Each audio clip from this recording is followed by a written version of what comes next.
Chapter 7. Everybody hates me but the horse. The least the Oracle could have done was walk back to the attic by herself. Instead, Grover and I were elected to carry her. I didn't figure that was because we were the most popular. "Watch her head," Grover warned me as we went up the stairs, but it was too late. Bonk! I whacked her mummified face against the trapdoor frame and dust flew. "Ah, man." I set her down and checked for damage. "Did I break anything?" "I can't tell," Grover admitted. We hauled her up and set her on her tripod stool, both of us huffing and sweating. Who knew a mummy could weigh so much? I assumed she wouldn't talk to me, and I was right. I was relieved when we finally got out of there and slammed the attic door shut. "Well," Grover said, "that was gross." I knew he was trying to keep things light for my sake, but I still felt really down. The whole camp would be mad at me for losing the game to the hunters, and then there was the new prophecy from the Oracle. It was like the spirit of Delphi had gone out of her way to exclude me. She ignored my question and walked half a mile to talk to Zoe. And she said nothing, not even a hint about Annabeth. "What would Chiron do?" I asked Grover. I wish I knew. He looked wistfully out at the second-floor window at the rolling hills covered in snow. "I want to be out there." "Searching for Annabeth?" He had a little trouble focusing on me and then blushed. "Oh, right. That too, of course." "Why?" I asked. "What were you thinking?" He clopped his hoods unevenly, just something the manticore said about the great stirring. "I can't help but wonder if all those ancient powers are waking up. Maybe not all of them are evil." "You mean Pan?" I felt kind of selfish because I'd totally forgotten about Grover's life ambition. The nature god had gone missing 2,000 years ago. He was rumored to have died, but the satyrs didn't believe that. They were determined to find him. They'd been searching in vain for centuries, and Grover was convinced he'd be the one to succeed. This year, with Chiron putting all the satyrs on emergency duty to find half-bloods, Grover hadn't been able to continue his search. It must have been driving him nuts.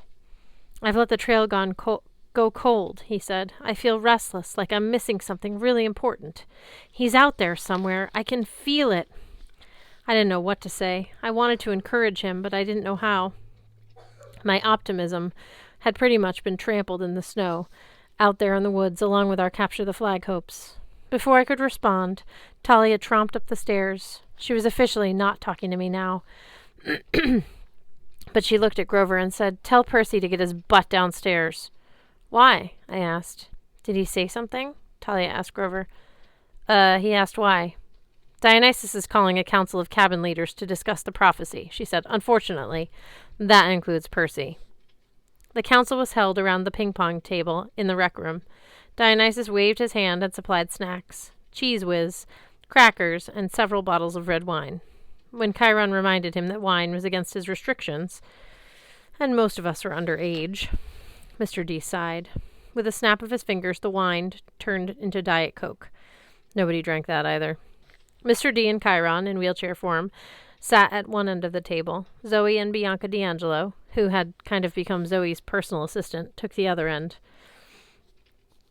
Talia and Grover and I sat along the right, and the other head counselors, Beckendorf, Selena Beauregard, and the Stoll brothers, sat on the left. The Aries kids were supposed to send a representative too, but all of them had gotten broken limbs accidentally during Capture the Flag, courtesy of the hunters. They were resting up in the infirmary. Zoe started the meeting off on a positive note. "This is pointless." "Cheese Whiz!" Grover gasped. He began scooping up crackers and ping-pong balls and spraying them with the topping. "There is no time for talk," Zoe continued. "Our goddess needs us. The hunters must leave immediately." "And go where?" "West," Bianca said. I was amazed at how different she looked after just a few days with the hunters. Her dark hair was braided like Zoe's now, and you could actually see her face. She had a splash of freckles across her nose, and her dark eyes vaguely reminded me of someone famous, but I couldn't think of who. She looked like she'd been working out, and her skin glowed faintly like the other hunters, as if she'd been taking showers in liquid moonlight. "You heard the prophecy. 5 shall go west to the goddess in chains. We can get 5 hunters and go." "Yes," Zoe agreed. "Artemis is being held hostage. We must find her and free her." "You're missing something, as usual," Talia said. "Campers and hunters combined prevail. We're supposed to do this together." No, Zoe said. The hunters do not need thy help. Talia grumbled. Nobody has said thy in like 300 years, Zoe. Get with the times. Zoe hesitated, like she was trying to form the word correctly. Your. We don't need your help. Talia rolled her eyes. Forget it. I fear the prophecy says you do need our help, Chiron said. Campers and hunters must cooperate. Or do they? Mr. D mused, swirling his Diet Coke under his nose like it was a fine bouquet. One shall be lost, one shall perish. That sounds rather nasty, doesn't it? What if you fail because you try to cooperate? Mr. D, Chiron said, with all due respect, whose side are you on? Dionysus raised his eyebrows. Sorry, my dear centaur, just trying to be helpful. We're supposed to work together, Talia said stubbornly. I don't like it either, Zoe, but you know prophecies. You want to fight against one? Zoe grimaced, but I could tell Talia had scored a point. We must not delay, Chiron warned. Today is Sunday. This very Friday, December 21st, is the winter solstice. Ah, joy, Dionysus muttered. Another dull annual meeting. Artemis must be present at the solstice, so he said. She has been one of the most vocal in the council, arguing for action against Kronos' minions. If she is absent, the gods will decide nothing. They will lose another year of war preparations. Are you suggesting that the gods have trouble acting together, young lady? Dionysus said. Yes, Lord Dionysus. Mr. D nodded. Just checking. You're right, of course. Carry on. I must agree with Zoe, said Chiron. Artemis's presence at the Winter Council is critical. We only have a week to find her, and possibly even more important, to locate the monster she was hunting. Now we must decide who goes on this quest. 2 and 3, I said. Everybody looked at me. Talia even forgot to ignore me. We're supposed to have 5, I said, feeling self-conscious. 3 hunters, 2 from Camp Half-Blood. That's more than fair. Talia and Zoe exchanged looks. Well, Talia said, that does make sense. Zoe grunted. I would prefer to take all the hunters. We will need strength of numbers. You'll be retracing the goddess's path, Chiron reminded her, moving quickly. No doubt Artemis tracked the scent of this rare monster, whatever it is, as she moved west. You will have to do the same. The prophecy was clear. The bane of Olympus shows the trail. What would your mistress say? Too many hunters spoil the scent? A small group is best. Zoe picked up a ping-pong paddle and studied it like she was deciding who she wanted to whack first. This monster, the bane of Olympus. I have hunted at Lady Artemis's side for many years, yet I have no idea what this beast might be. Everybody looked at Dionysus. I guess because he was the only god present, and gods are supposed to know things. He was flipping through a wine magazine, but when everyone got silent, he glanced up. Well, don't look at me. I'm a young god, remember? I don't keep track of all those ancient monsters and dusty titans. They make for terrible party conversation. Chiron, I said, you don't have any ideas about the monster? Chiron pursed his lips. I have several ideas, none of them good, and none of them quite make sense. Typhon, for instance, could fit this description. He was truly a bane of Olympus, or the sea monster Keto. But if either of these were stirring, we would know it. They are ocean monsters, the size of skyscrapers. Your father, Poseidon, would already have sounded the alarm. I fear this monster may be more elusive, perhaps even more powerful. That's some serious danger you're facing, Connor Stoll said. I liked how he said you and not we. Sounds like at least 2 of the 5 are going to die. One shall be lost in the land without rain, Beckendorf said. If I were you, I'd stay out of the desert. There was a muttering of agreement. And the Titan's curse. Must one withstand, Selena said. What could that mean? I saw Chiron and Zoe exchange a nervous look, but whatever they were thinking, they didn't share it. One shall perish by a parent's hand, Grover said in between bites of Cheese Whiz and ping-pong balls. How is that possible? Whose parent would kill them? There was heavy silence around the table. I glanced at Talia. Excuse me. And wondered if she was thinking the same thing I was. Years ago, Chiron had a prophecy about the next child of the big 3, Zeus, Poseidon, or Hades, who turned 16.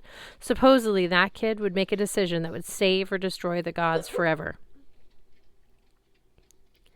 Because of that, the big three had taken an oath after World War II not to have any more kids.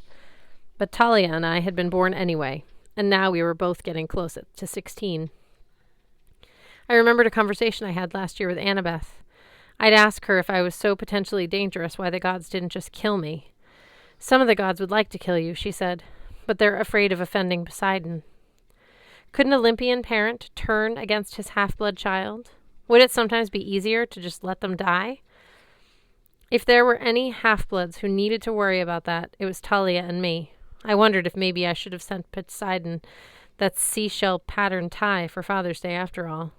There will be deaths, Chiron decided. That much we know. Oh, goody, Dionysus said. Everyone looked at him. He glanced up innocently from the pages of Wine Connoisseur magazine. Ah, Pinot Noir is making a comeback. Don't mind me. Percy is right, Selena, Beauregard said. 2 campers should go. Oh, I see, Zoe said sarcastically, and I suppose you wish to volunteer? Selena blushed. I'm not going anywhere with hunters. Don't look at me. A daughter of Aphrodite does not wish to be looked at, Zoe scoffed. What would thy mother say? Selena started to get out of her chair, but the Stoll brothers pulled her back. Stop it, Beckendorf said. He was a big guy with a bigger voice. He didn't talk much, but when he did, people tended to listen. Let's start with the hunters. Which 3 of you will go? Zoe stood. I shall go, of course, and I will take Phoebe. She is our best tracker. The big girl who likes to hit people in the head? Travis Stoll asked cautiously. Zoe nodded. The one who puts the arrows in my helmet? Connor added. Yes, Zoe snapped. Why? Oh, nothing, Travis said. Just that we have a t-shirt for her in the camp store. He held up a big silver t-shirt that said Artemis the Moon Goddess Fall Hunting Tour 2002 with a huge list of national parks and stuff underneath. It's a collector's item. She was admiring it. You want to give it to her? I knew the Stolls were up to something. They always were, but I guess Zoe didn't know them as well as I did. She just sighed and took the t-shirt. As I was saying, I will take Phoebe, and I wish Bianca to go. Bianca looked stunned. Me? But I'm so new. I wouldn't be any good. You'll do fine, Zoe insisted. There's no better way to prove thyself. Bianca closed her mouth. I felt kind of sorry for her. I remembered my first quest when I was 12. I'd felt totally unprepared, a little honored maybe, but a lot resentful and plenty scared. I figured the same things were running around in Bianca's head right now. And for campers? Chiron asked. His eyes met mine, but I couldn't tell what he was thinking. Me! Grover stood up so fast he bumped the ping-pong table. He brushed cracker crumbs and ping-pong ball scraps off his lap. Anything to help Artemis. Zoe wrinkled his nose. I think not, Satyr. You are not even a half-blood. But he is a camper, Talia said, and he's got a satyr's senses and woodland magic. Can you play a tracker song yet, Grover? Absolutely, Zoe wavered. I didn't know what a tracker song was, but apparently Zoe thought it was a good thing.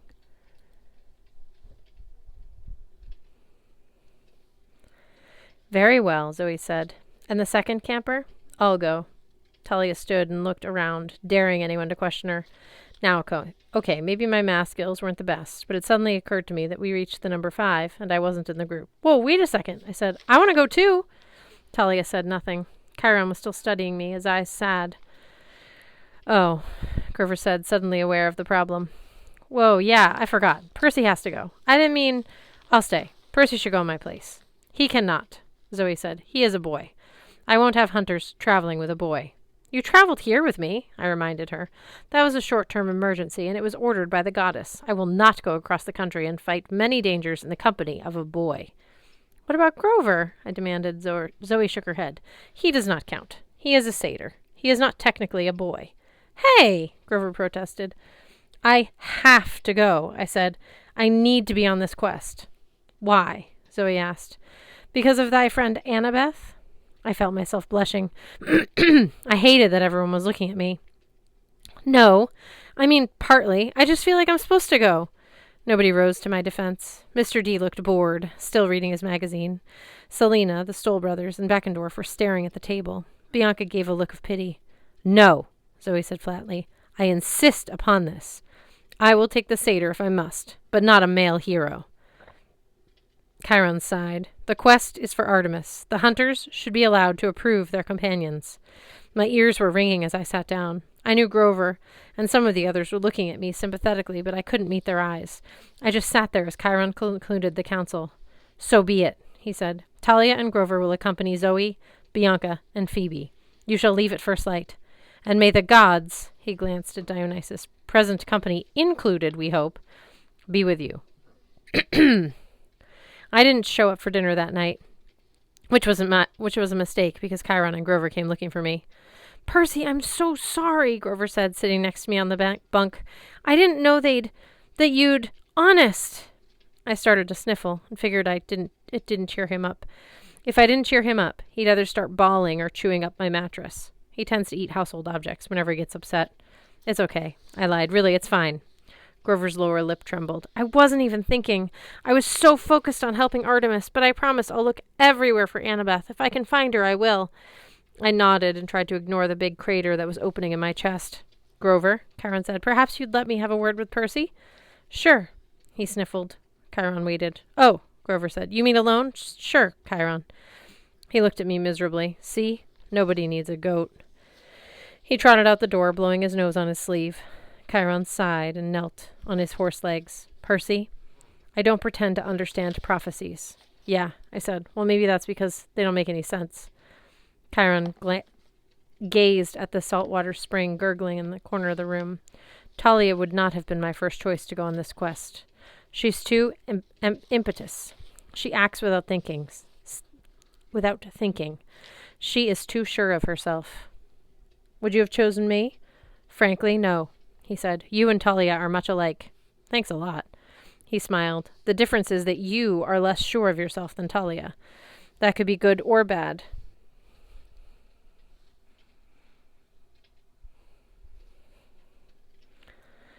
But one thing I can say, both of you together would be a dangerous thing. We could handle it. The way you handled it at the creek tonight? I didn't answer. He'd nailed me. Perhaps it is for the best, Chiron mused. You can go home to your mother for the holidays. If we need you, you can call. We can call. Yeah, I said, maybe. I pulled Riptide out of my pocket and set it on my nightstand. It didn't seem I'd be using it for anything but writing Christmas cards. When he saw the pen, Chiron grimaced. It's no wonder Zoe doesn't want you along, I suppose. Not while you're carrying that particular weapon. I didn't understand what he meant. Then I remembered something he told me long ago when he first gave me the magic sword. It has a long, tragic history, which we need not go into. I wanted to ask him about that, but then he pulled a golden drachma from his saddlebag and tossed it to me. Call your mother, Percy. Let her know you're coming home in the morning. And for what it's worth, I almost volunteered for this quest myself. I would have gone if not for the last line. One shall perish by a parent's hand. Yeah. I didn't need to ask. I knew Chiron's dad was Kronos, the evil Titan Lord himself. The line would make perfect sense if Chiron went on the quest. Kronos didn't care for anyone, including his own children. Chiron, I said, you know what this Titan's curse is, don't you? His face darkened. He made a claw over his heart and pushed forward, an ancient gesture for warding off evil.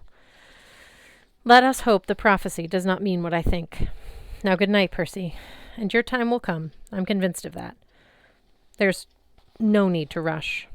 He said your time, the way people did when they meant your death. I didn't know if Chiron meant it that way, but the look in his eyes made me scared to ask. I stood at the saltwater spring, rubbing Chiron's coin in my hand and trying to figure out what to say to my mom. I really wasn't in the mood to have one more adult tell me that doing nothing was the greatest thing I could do, but I figured my mom deserved an update. Finally, I took a deep breath and threw in the coin. Oh, goddess, accept my offering. The mist shimmered. The light from the bathroom was just enough to make a faint rainbow. Show me Sally Jackson, I said, Upper East Side, Manhattan. And there, in the mist, was a scene I did not expect. My mom was sitting at our kitchen table with some guy. They were laughing hysterically. There was a big stack of textbooks between them. The man was, 30-something, with longish salt and pepper hair and a brown jacket over a black t-shirt. He looked like an actor, like a guy who might play an undercover cop on television. I was too stunned to say anything, and fortunately my mom and the guy were too busy laughing to notice the iris message. The guy said, Sally, you're a riot. You want some more wine? Nah, I shouldn't. You go ahead if you want. Actually, I better use your bathroom. May I? Down the hall, she said, trying not to laugh. The actor dude smiled and got up and left. Mom! I said. She jumped so hard she almost knocked her textbooks off the table. Finally, she focused on me. Percy! Oh, honey, is everything okay? What are you doing? I demanded. She blinked. Homework. Then she seemed to understand the look on my face. Oh, honey, that's just Paul. Mr. Blofus. He's my writing seminar. Mr. Blofus? Blofus. He'll be back in a minute, Percy. Tell me what's wrong. She always knew when something was wrong. I told her about Annabeth, the other stuff too, but mostly boiled down to Annabeth. My mother's eyes teared up. I could tell she was trying hard to keep it together for my sake. Oh, Percy. Yeah, so tell me there's nothing I can do. They tell me there's nothing I can do. I guess I'll be coming home. She turned her pencil around in her fingers. Percy, as much as I want you to come home, she sighed like she was mad at herself. As much as I want you to be safe, I want you to understand something. You need to do whatever you think you have to. I stared at her. What do you mean? I mean, do you really deep down believe that you have to help save her? Do you think it's the right thing to do? Because I know one thing about you, Percy. Your heart is always in the right place. Listen to it. You're telling me to go? My mother pursed her lips. I'm telling you that you're getting too old for me to tell you what to do. I'm telling you that I support you, even if what you decide to do is dangerous. I can't believe I'm saying this. Mom? The toilet flushed down the hall in our apartment. I don't have much time, my mom said. Percy, whatever you decide, I love you. And I know you'll do what's best for Annabeth. How can you be sure? Because she'd do the same for you. And with that, my mother waved her hand over the mist, and the connection dissolved, leaving me with one final image of my new friend, Mr. Blowfish, smiling down at her. I don't remember falling asleep, but I remember the dream. I was back in that barren cave, the ceiling heavy and low above me. Annabeth was kneeling under the weight of dark mass that looked like a pile of boulders. She was too tired even to cry out. Her legs trembled. Any second I knew she would run out of strength, and the cavern ceiling would collapse on top of her. How is our mortal guest? A male voice boomed. It wasn't Kronos. Kronos' voice was raspy and metallic, like a knife scraping across stone. I'd heard it taunting me many times before in my dreams. But this voice was deeper and lower, like a bass guitar. Its force made the ground vibrate. Luke emerged from the shadows. He ran to Annabeth, knelt beside her, and then looked back at the unseen man. She's fading. We must hurry. The hypocrite. Like he really cared what happened to her. The deep voice chuckled. It belonged to someone in the shadows at the edge of my dream. Then a meaty hand thrust someone forward into the light. Artemis, her hands and feet bound in celestial bronze chains. I gasped. Her silvery dress was torn and tattered. Her face and arms were cut in several places. She was bleeding ichor, the golden blood of the gods. You heard the boy, said the man in the shadows. Decide! Artemis's eyes flashed with anger. I didn't know why she just didn't will the chains to burst or make herself disappear, but she didn't seem able to. Maybe the chains prevented her, or some magic about this dark, horrible place. The goddess looked at Annabeth, and her expression changed from concern to outrage. How dare you torture a maiden like this? She will die soon, Luke said. You can save her. Annabeth made a weak sound of protest. My heart felt like it was being twisted into a knot. I wanted to run to her, but I couldn't move. Free my hands, Artemis said. Luke brought out his sword, Backbiter. With one expert strike, he broke the goddess's handcuffs. Artemis ran to Annabeth and took the burden from her shoulders. Annabeth collapsed to the ground and lay there, shivering. Artemis staggered, trying to support the weight of the black rocks.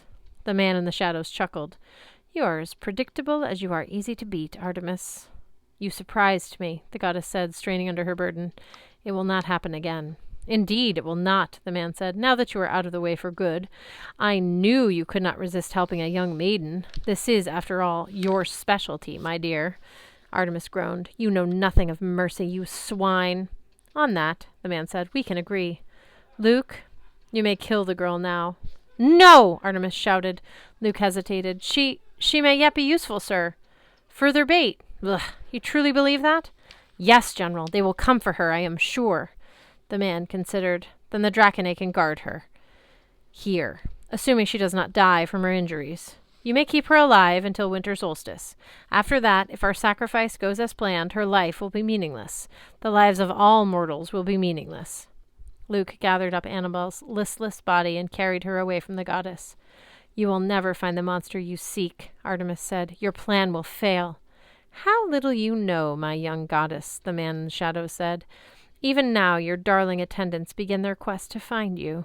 They shall play directly into my hands. Now, if you'll excuse me, we have a long journey to make. We must greet your hunters and make sure their quest is challenging. The man's laughter echoed in the darkness, shaking the ground until it seemed the whole cavern ceiling would collapse. I woke with a start. I was sure I heard a loud banging. I looked around the cabin. It was dark outside. The salt spring still gurgled. No other sounds but the hoot of an owl in the woods and the distant surf on the beach. In the moonlight, on my nightstand, was Annabeth's New York Yankees cap. I stared at it for a second, and then bang, bang! Someone or something was pounding on my door. I grabbed Riptide and got out of bed. Hello? I called. Thump, thump! I uncapped the blade. I crept to the door. I uncapped the blade, flung open the door, and found myself face to face with a black Pegasus. Whoa, boss! Its voice spoke in my mind as it clomped away from the sword blade. I don't want to be a horse kebab! Its black wings spread in alarm, and the wind buffeted me back a step. Blackjack, I said, relieved but a little irritated. It's the middle of the night! Blackjack huffed. Ain't either, boss. It's 5 a.m. What are you still sleeping for? How many times have I told you don't call me boss? Whatever you say, boss. You're the man. You're my number one.